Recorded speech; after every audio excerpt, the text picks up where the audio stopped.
Good evening, everyone, and welcome to Round of Sound. This is the #1 Cochran Sports Showdown. I'm Bob Pompeani, and we are here debating some of the hot topics in Pittsburgh sports, and so glad you joined us tonight. We'll talk about the USA women's soccer team. They won another World Cup. That's 4 out of 8 years, but are they truly unlikable? We'll get into that. We'll also talk about the Penguins. Mike Sullivan, a new 4-year deal. Brandon Tanev, a new 6-year deal to become a Penguin. But the #1 topic tonight on the #1 Cochran Sports Showdown will be the Pirates, who right now are in position to do what they did last year, compete as they go down the stretch. Here's your panel left to right on your television screen. We have Andrew Fillipponi from 93.7 The Fan, part of the PM show every day 2 to 6, and the national show, the Pony Express. In the middle, Tim Benz, Steelers Radio, as well as Trib Live. You can catch his stuff there.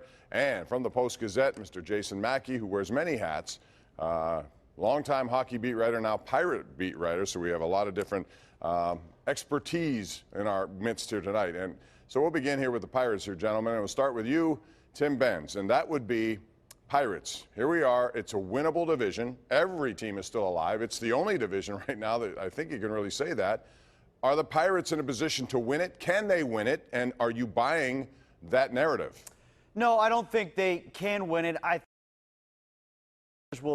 don't see the pitching staff catching up to the point that it is a pennant-winning pitching staff.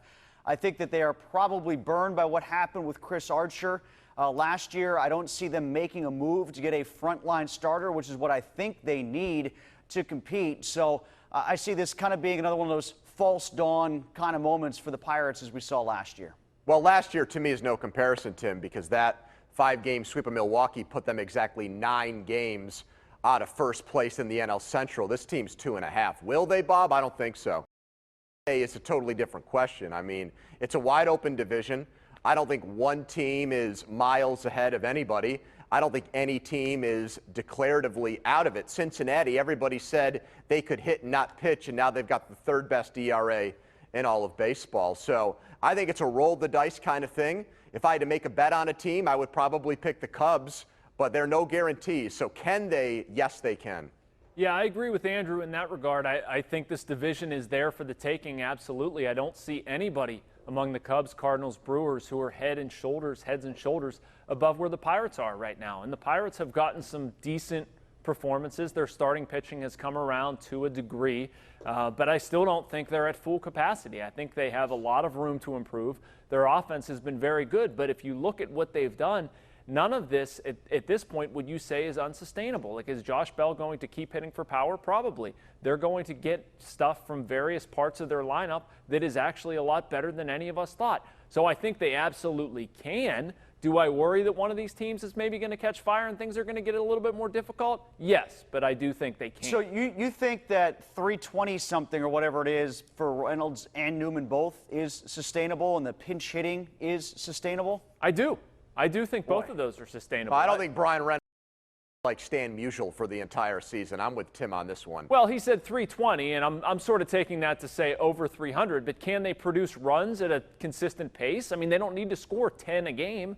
But can this team score enough to win games? Well, but they need to get easy. They need to get easy offense is the problem here, guys, because even though they hit close to 300 in the month of June, they're still, from a run-producing standpoint, I believe, 17th in Major League Baseball. They need somebody other than Josh Bell to hit the ball over the fence, and I just wonder where that instant offense, are they going to be able to have the cluster luck, as they call it, in the baseball sabermetric circles for the rest of the year? And one guy who likes to prime that pump and probably prod the Pirates in that regard is Joe Madden. And even before he popped off in that day game when he got ejected and on the 4th of July, he had said something when I asked him about how the Pirates have been playing lately, where he talked about batting average of balls in play and whether or not the Pirates are going to be able to sustain that very point. So it's being noticed by others in the division, too. Jason, let me ask you this. Last year, the Pirates went out and believed that their team, which had won 11 in a row, was going to be a contender, so they made a trade which took them out of their comfort zone, and they gave up a lot.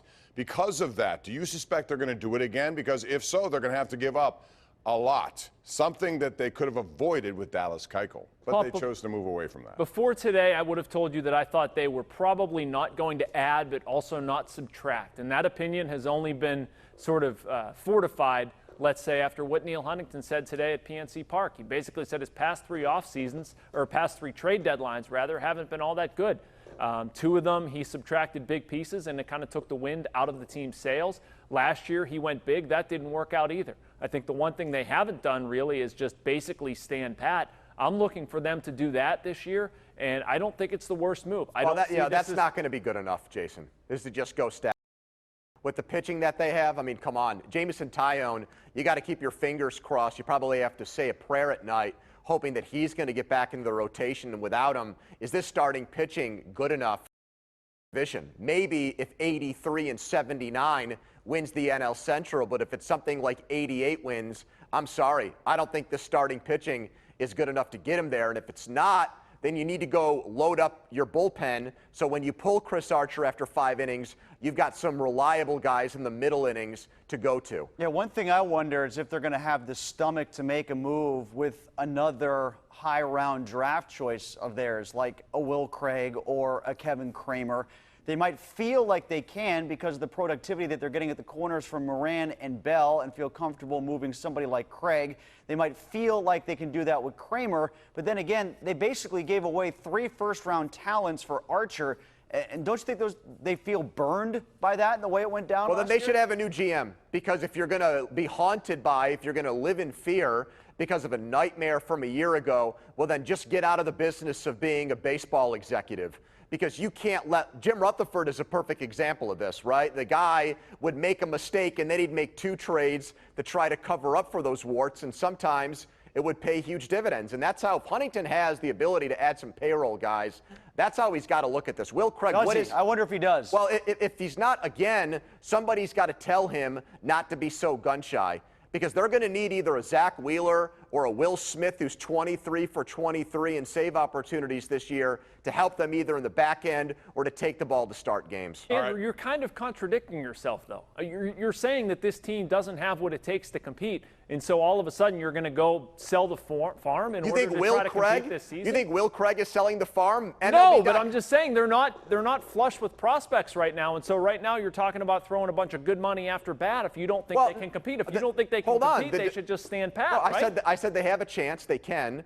And after that, you said there's no way they're going to do it. You don't believe it. They don't have the starting pitching. Well, right. I think if the division comes back down to earth and 83 or 84 wins it, they can win with what they have. But that's probably not going to happen. What about a wild card? Is it worth it for a wild card? Probably not. But if the names that got discussed 5 seconds ago, Jason, were guys like Kevin Kramer and Will Craig, they should be on the table, those prospects. I think they should be on the table, too. What I'm not in favor of is making another Chris Archer type deal. Don't do it to that magnitude. If you have an opportunity to buy low on a starter that you think you can bring in here, a la J Happ, something like that, fine. I just wouldn't go Archer. Not have a lot of those guys already. That's going to be one of the things we watch closely as we get to the end of this month. All right. A little later, I asked these guys about Francisco Cervelli, his future. We'll get into that. But first, what's the newest Chevy store in the region? Well, it's #1 Cochran Chevrolet in Cranberry. And if you haven't been there yet, this is the time to go. You can get incredible grand opening offers on all your favorite Chevys, cars, trucks, crossovers, plus #1 Cochran's exclusively Clearly Better car buying experience. It's the season of savings right now at new #1 Cochran Chevrolet Cranberry on Perry Highway, formerly Kenny Ross, or visit CochranChevrolet.com now. When we come back, Penguin Topics. The #1 Cochran Sports Showdown is brought to you by #1 Cochran, Go One Better, and by Highmark Blue Cross Blue Shield. Have a great